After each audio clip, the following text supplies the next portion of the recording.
مراقبت‌های بعد از بوتاکس و اثرگذاری بوتاکس به چه صورت هستش؟ اول از همه در مورد مراقبت‌های بعد از بوتاکس صحبت می‌کنم.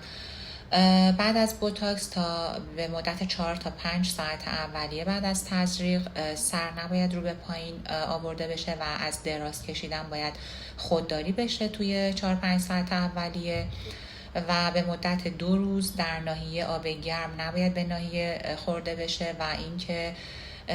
به مدت 2 شب رو به بالا خوابیده بشه،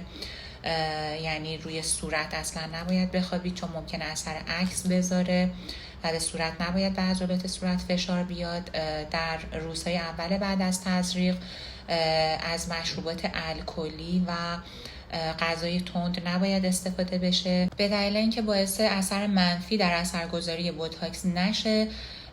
و اینکه کلاینت هایی که مراجعه میکنن بعد از تزریق بوتاکس و خیلی عجله دارن که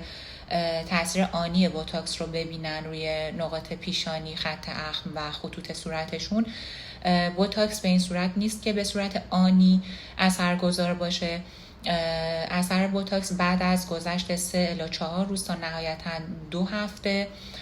اثرگذاریش به صورت کامل در صورت پیدا میشه، در روی خطوط صورت، و اینکه بعد از 2 هفته هر ناحیه‌ای از صورت اگر احتیاج به